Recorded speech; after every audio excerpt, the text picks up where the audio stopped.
Hey everybody, my name is Sawyer Robinson. I'm a fourth year psychology major and an undeclared student success mentor. Today, I would like to share a little bit about my experience declaring the psychology major and my thought process and my experience working through that choice. So, I intentionally kept an open mind and didn't declare a major coming in. I wasn't really sure what I wanted to do, wasn't sure what I wanted to study, was interested in a lot of different things, had lots of different ideas of, wanting to have a good job, wanting to have a stable job, wanting to make decent money, like, lots of thoughts that you guys are all probably having as well. So there's a lot that goes into declaring a major. I intentionally took, a lot of people kind of are frustrated with GE courses sometimes. But the key to GE courses is using them to introduce yourself to new topics, which is something that I did. So I took Chem 100 and I think it was JMS 200, which is, it was like an intro to media studies course. And those classes didn't turn out to be for me. Chemistry was too sciencey. I'm relatively intelligent, but don't have that chem brain. Those people are very impressive. And journalism wasn't for me either. But I don't regret taking those courses. I like that I have a little bit of a basic background in chemistry, and when someone talks to me, I go, I know those words. I couldn't talk back, but we're speaking the language that I recognize. Um, and I think journalism is a really valuable profession as well. I just decided that is not the direction I wanted to go, and that was because I did have a little bit of an interest in psychology coming in. So I eventually, after exploring some other courses, decided to take a psychology class. And I just remember I took developmental psychology and sitting in that class and just being like, this is so cool, like every day being interested and engaged. So I knew right away for me, like that's a hint. If you're in a class right now and maybe you're like, oh, I don't really know if I want to declare this, but like you're excited to be in class every day, especially right now in the virtual environment. If you're excited to watch the lecture videos for the week, if you're excited to attend the live Zoom session or you're going to office hours, that's a good sign.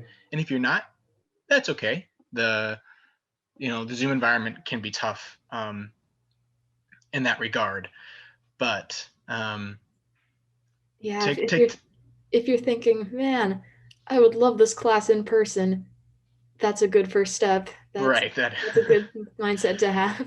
totally agree. Um, one of the reasons I didn't declare psychology right away was because I didn't want to be a therapist. So, and I'd been kind of discouraged from going that route. The important thing to remember is there's a lot more that goes into where you're eventually going to end up in your career than your major. Unless you're STEM, you pretty much aren't going to.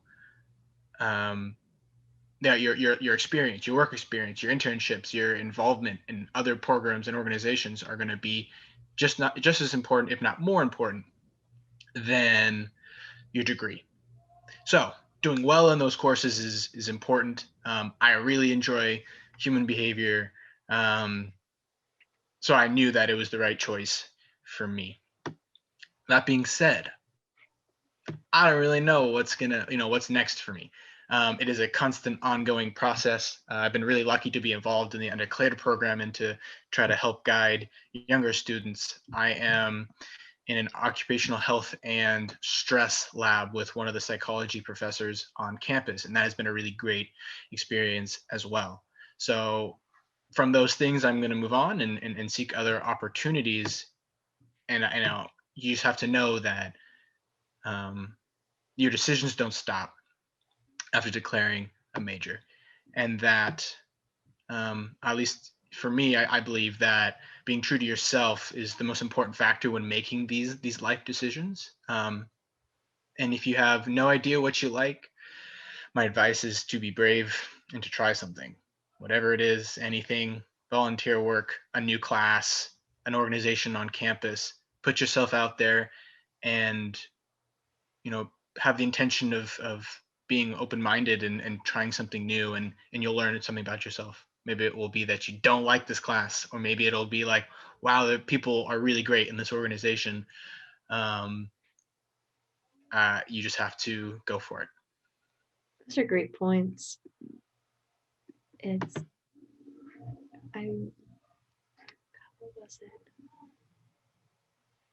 I It's it's okay to not know where you're going next. That's kind of the whole spirit of being an undeclared student. It's right.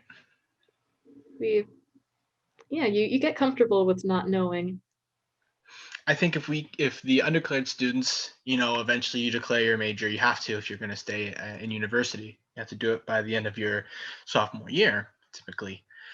Um, if what undeclared students take from this program is that being intentional with your time and being open-minded and making active life choices, if that's what you take away from this program, I think we've done a great job, because the reality is this is just one life choice out of many life choices that you have coming.